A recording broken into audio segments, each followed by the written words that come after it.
Bienvenue au Tamim Studio, des conseils pro par des experts make-up artistes. Alors aujourd'hui je vais vous montrer comment reproduire ce look classique avec un focus sur les lèvres rouges et l'eyeliner. C'est parti! J'ai déjà fait mon teint hors caméra et je commence tout de suite avec mes sourcils. Je commence par bien les peigner. Pour l'instant ils sont pas épilés depuis de longs mois, j'essaie de les faire repousser. Donc je vais leur apporter un peu de structure et remplir les petits trous que j'ai encore avec un crayon.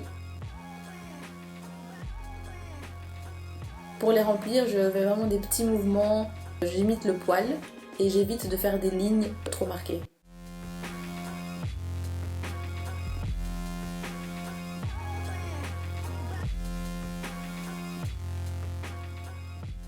Encore un petit coup de peigne et puis l'anti-cerne que je vais venir placer uniquement en dessous pour avoir un petit effet nettoyage, des petits poils que je veux cacher pour définir légèrement.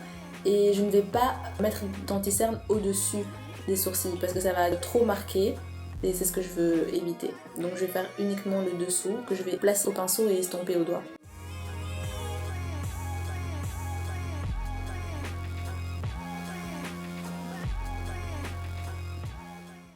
C'est parti pour les yeux. Je commence avec une base très claire. Celle-ci c'est la Painterly de chez MAC. Donc je l'applique sur toute la paupière et je l'estompe bien. J'aime bien la couleur, j'aime bien que le fait que ce soit clair, ça va permettre de bien faire ressortir les fards que je vais utiliser par la suite. Mais c'est vrai que ça a tendance à donner un côté un peu grisâtre, donc j'essaye de vraiment en mettre un minimum. Ensuite je viens placer la couleur principale qui va être une espèce de beige clair sur toute la paupière mobile. Je tapote avec un pinceau plat pour l'intensité. Comme c'est une couleur relativement naturelle, on ne prend pas trop de risques. Avec la même couleur que j'ai utilisée pour mon contour, je vais intensifier le coin externe et le creux de mon œil avec un pinceau estompeur qui va bien diffuser la matière. Je vais faire des mouvements de l'extérieur vers l'intérieur. Je vais insister dans le creux de mon œil, regarder tout droit pour éviter de monter trop haut avec le fard et bien faire des mouvements de l'extérieur vers l'intérieur et des mouvements circulaires dans le coin externe de l'œil. J'ai pris un peu de temps pour vérifier la symétrie et maintenant je mets une petite touche de lumière dans le coin interne de l'œil avec un fard plus clair. Et je donne un tout petit peu de définition au ras de mes cils inférieurs avec la même couleur que j'ai utilisée pour le creux et le coin externe, donc un brun chaud.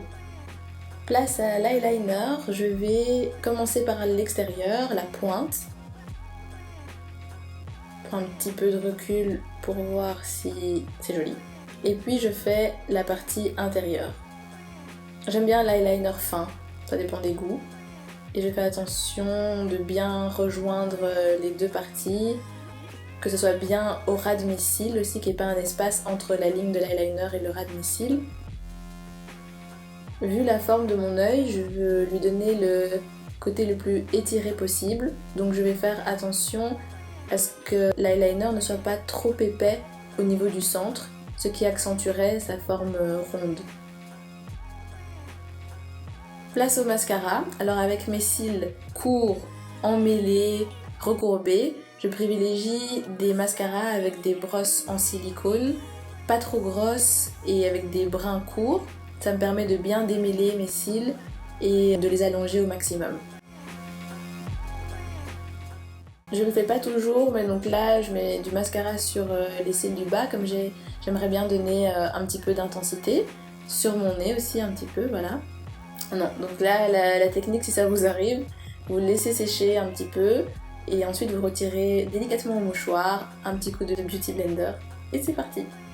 Je vais passer aux lèvres, donc je retire l'excédent d'hydratant que j'ai encore sur les lèvres pour avoir vraiment la couleur intense. Alors le fameux Ruby Rouge de chez MAC, je l'aime plus que tout, d'ailleurs vous pouvez le constater, il n'y en a plus beaucoup. Il est relativement sec, donc l'application est un peu plus difficile, je dois un petit peu grimacer pour bien l'appliquer. Cette fois-ci, je n'utilise pas de crayon pour définir mes lèvres avant, parce que je n'ai pas envie d'altérer la couleur du rouge à lèvres. En fait, je l'aime tel qu'il est, pur, rouge. Avec un crayon, même un crayon rouge, j'ai toujours l'impression que sur les bords, la couleur est un petit peu altérée. Donc je préfère prendre le temps de l'appliquer vraiment précisément. Je tourne le bâton de rouge à lèvres dans le sens qui me convient, c'est-à-dire vers le bord des lèvres, j'utilise le côté le plus pointu et le côté le plus plat pour le centre des lèvres. Donc je prends quand même le temps de l'appliquer consciencieusement, même si je n'utilise pas de crayon.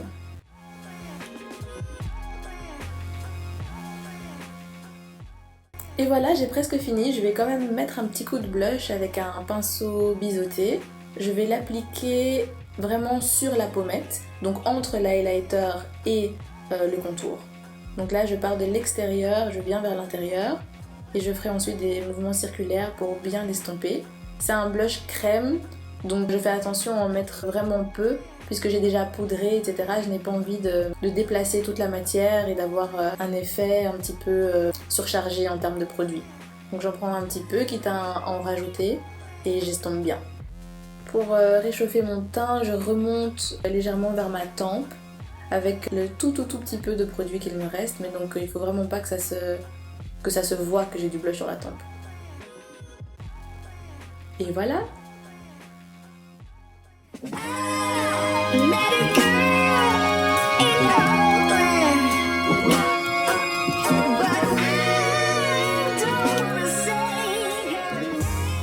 Voilà, j'espère que vous avez apprécié ce look, que vous pourrez le refaire facilement à la maison.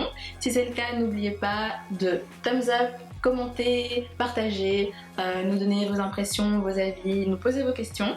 Et rejoignez la communauté Tamim sur tous les réseaux sociaux, Facebook, Instagram, Snapchat, le même nom, Tamim Beauty.